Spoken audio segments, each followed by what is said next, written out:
Hey everyone, it's Jessica Michaels here with another cherry challenge, which can be found over on the Cherry on Top message boards on the Cherry on Top website. So today I am participating in the Rainbow Challenge, which is one that my friend Natalie came up with for our little scrappy group to play along with this month. And anybody can play along as well over on the message boards. And you just post your finished project over there in order to win a $5 gift card from the drawing. So the challenge is to feature a rainbow of some sort on your layout. I was very inspired by my son and his favorite color being the color rainbow, as he calls it, because he loves all the colors.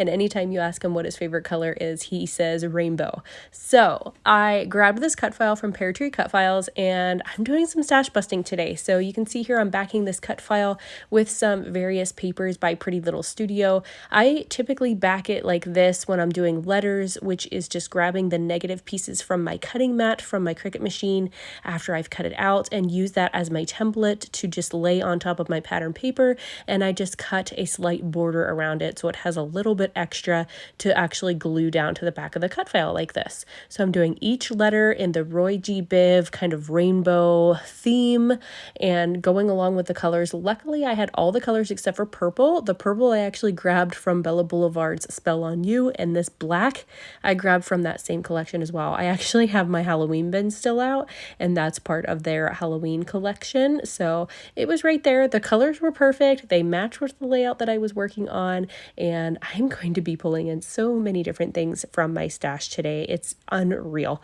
So I've got that collection by Pretty Little Studio is the main collection that I'm using. It's called You Are My Sunshine. It was in the Cherry on Top shop at one point. I think it's sold out at this point, but there may still be some pieces left. So if I find anything from it, I will be sure to link it down below in the description for you. I'm using my Deluxe Nuvo liquid adhesive. It's my favorite adhesive when I'm doing cut files like this, along with my tape runner, and I am just matting my photos with some smooth white cardstock. This background paper is a very old paper from my stash. I've had it for so long, so I'm so excited to use it today along with all of these other goodies. I've got so much stuff here just piling up in my room. I really need to do more projects like this where I'm just like stash busting, because I could probably scrapbook until I pass away and I would still have loads of stuff. So I have my little date stamp there that I just used on a little label from that Pretty Little Studio collection. I'm going to pop that around my photos somewhere, and then I'm just doing some fussy cutting. So these little papers from this 6x8 paper pad in this particular collection come with some little pieces that you can cut out, like some hearts and stars. So I'm just cutting out a few of these stars to use on this layout. I'm going to rough up the edges and crinkle them all up and then glue them down like that just to add some dimension to my layout. I've got that scallop border that I already had cut out. It was on another piece of paper. I think it was a 12x12 paper from that collection. So I have that I'm going to use on this. I've got these little clouds. I'm going to cut a couple of these out, and then a couple of them are actually from the die cut ephemera pack as well. So I'll grab a couple of those to throw on as well above my photos, because you guys know with every rainbow comes sunshine and what? Rain. Yes. So we've got some clouds to put up atop by my son's photos. So I've got some goofy photos of him there. The one is goofy. He was making a face at me while we were getting ready to ride. I think it's the Total World, but I'm not sure. I can't remember offhand which ride that was. It looks like the Total World though. But he was making goofy faces at me, and then the other one's a nice face. So I just grabbed a couple photos of him from the amusement park that day. I don't always typically scrap my amusement park photos like amusement park themed, if you will. So this is another way that you can scrap photos that aren't typically from the event or event style, but you can use them for another purpose like this, where I'm just kind of describing my son in the moment and his favorite color. This year, my boys seem to change their favorite colors like year to year. So we'll see if this one sticks, because normally he would have said that his favorite color is blue, and my other son would have said his favorite color is blue, but he has now switched to green, and this little guy here in this layout has switched to rainbow, and all of the colors being his favorite. So we'll see if this one sticks, but for now it's nice to record this memory and be able to use up so many supplies. So my clouds, I am just going to glue down at the top of my photo. I've got some other little hearts and things from that collection I'm going to glue down. I'm going to go ahead and start sticking things down at this point.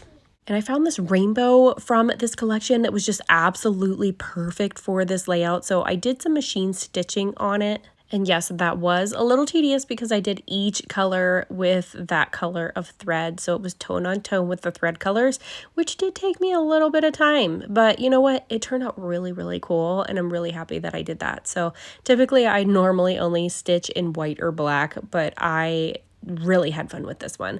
And then my letters here, I just thought that these other words, the favorite and is, needed another pop of color because the way it looked okay to leave it that way, but I thought it just needed another little pop. So I wanted to add some more color in here. So I've just grabbed a couple Copic markers, 2 different shades of like a greenish blue color, and I'll put the numbers to those Copics down below in case you want to know what number color they are. And I just grabbed these 2 different shades. I've grabbed one of the blender pens as well. I am just going to color this all in with this primary shade here, which is this lighter green color. And then I'm going to go back through. I just really, really wanted these to look like bubble letters, or like they're like a balloon kind of style where they're like 3D. So I'm just going to go through and add this shadow in this other color, which is a darker color, greenish blue.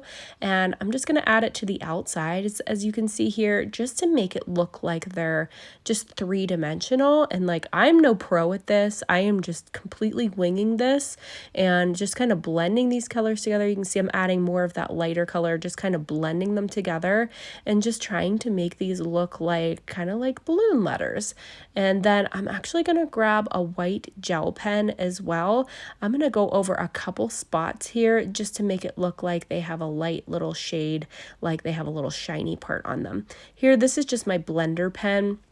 And I'm just blending all of these colors together. That doesn't have a color to it. It's just specifically used for blending.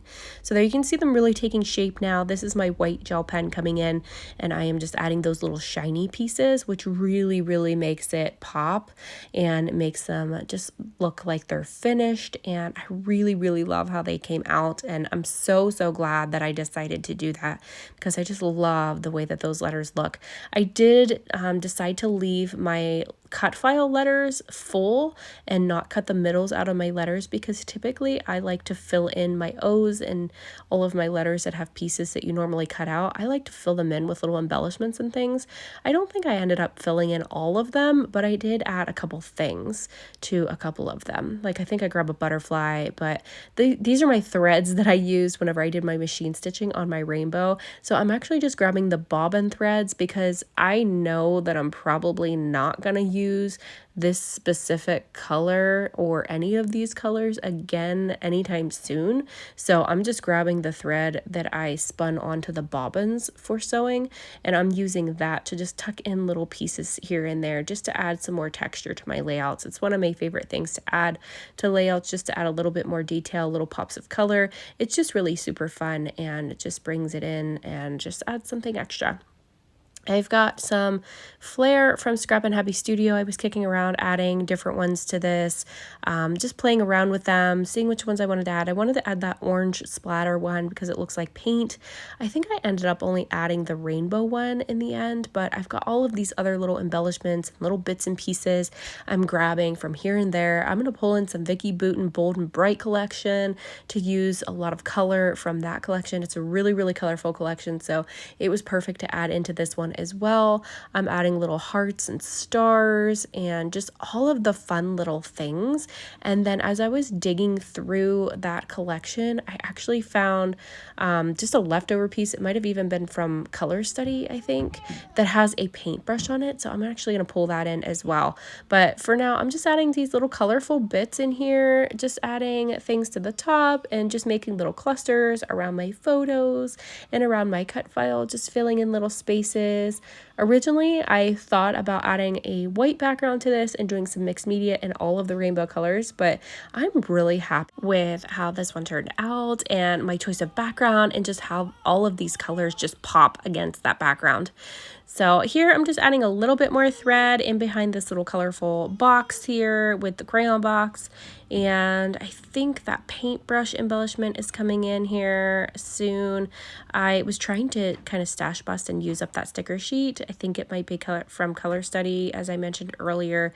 And I'm just popping up this paintbrush with some 3D foam squares. I ended up putting it over here because I thought it looked funny to put it on my R, kind of like a hat. And then I'm just moving my flowers over a little bit. I am going to add a few more little puffy stickers to this, and it's pretty much going to finish this one off. So you can play along with this challenge as well over on the Cherry on Top message boards, which you can find on the website. You just go to the A Cherry on Top website, click on inspiration at the top, and then message boards. And then once you're at the message boards, you can log in and you can create an account. If you don't have it, it's free. And then you can click on contests and challenges and then scroll down to the one you're looking for or view the master list. So here's the finished layout. I love how this one came together. Make sure you play along with our challenge and check out my friends down below in the description who are playing along today as well. So thank you guys so much for watching. I hope you enjoyed this one. Have a great day, guys. Bye-bye.